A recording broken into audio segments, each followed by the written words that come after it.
Terus semakin memburuknya kasus penularan corona membuat Malaysia kembali memberlakukan lockdown nasional hingga tanggal 7 Juni mendatang. Keputusan ini diambil oleh Perdana Menteri Malaysia, Muhyiddin Yassin, untuk membendung peningkatan jumlah kasus corona di negeri jiran itu. Pemerintah Singapura mengumumkan akan menerapkan pembatasan ketat kegiatan sosial dan publik atau lockdown bagi warganya. Lockdown akan dimulai pada hari Minggu nanti hingga pertengahan Juni mendatang. Kebijakan ini diambil pemerintah Singapura karena terjadi penyebaran lokal COVID-19, termasuk dari mutasi corona baru dalam beberapa pekan terakhir. Singapura lockdown, Malaysia lockdown, kenapa Indonesia masih santai-santai saja? Sebenarnya kalau dibilang lockdown, ini bukan lockdown, tetapi peraturannya ketat sekali dan tidak menutup kemungkinan lockdown ini akan dilakukan di Singapura. Pemerintah Singapura mengumumkan pembatasan paling ketat tahun ini efektif mulai Minggu 16 Mei 2021. Pertemuan dibatasi hanya 2 orang saja. Dari yang sebelumnya 8 orang dan minggu lalu menjadi 5 orang dan sekarang hanya 2 orang. Makan di restoran, food court, hawker juga dilarang sama sekali. Hanya take away dan delivery. Singapura mengkonfirmasi 24 kasus penularan lokal dalam 24 jam dan ini dilaporkan pada hari Jumat 14 Mei. Inilah yang tertinggi sejak pertengahan September 2020. 13 orang berhubungan dengan Changi Cluster. Pada saat ini ada 59 kasus yang berhubungan dengan Changi Cluster. 4 dinyatakan unlinked atau tidak berhubungan. Sesungguhnya kondisi di Singapura masih sangat aman.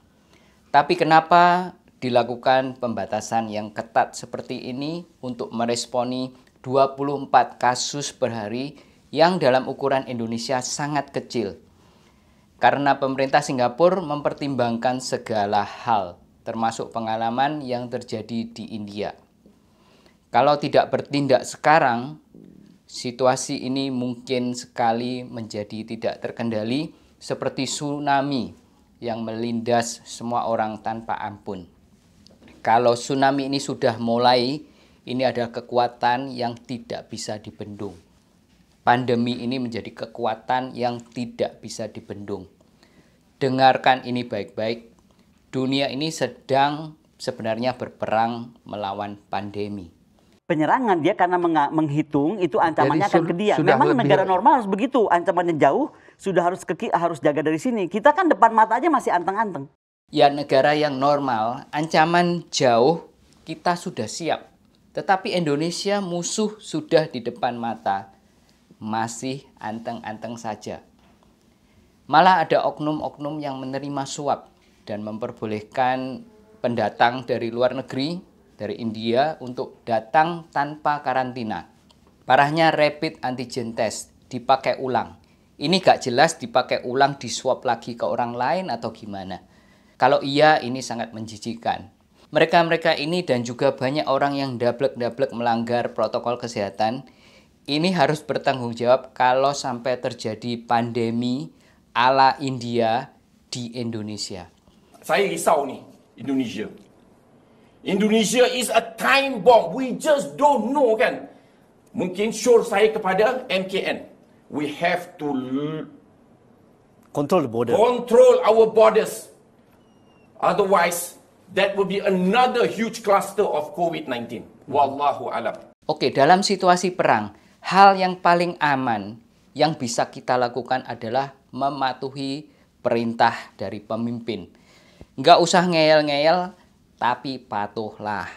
Karena kalau yang terburuk terjadi, penyesalan kita semua ini tidak ada artinya.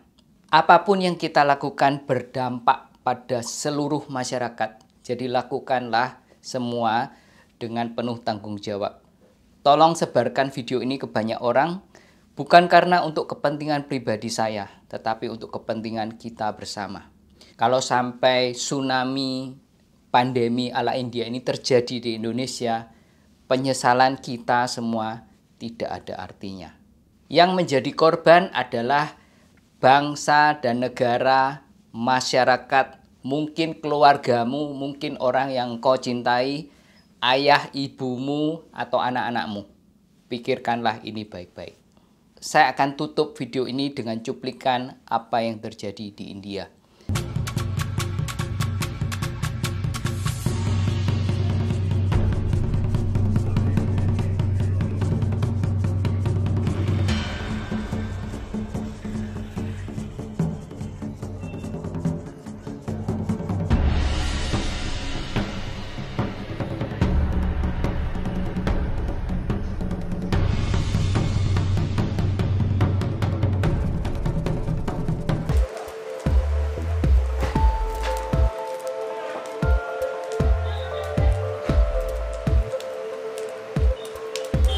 Picking up his cousin.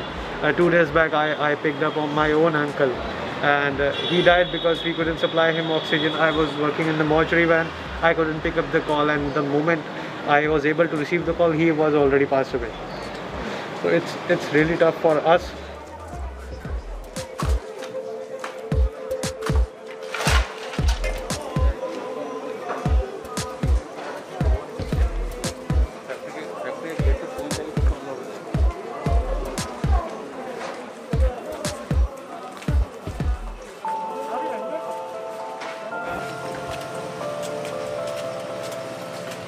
But there is a big failure of judiciary, of the nation, of so many people who cheated me on cylinders, who didn't give me facilities on time.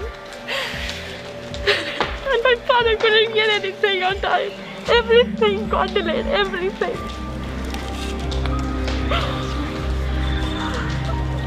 Everything got delayed. No reports on time, no medicines on time, no cylinders. Nothing.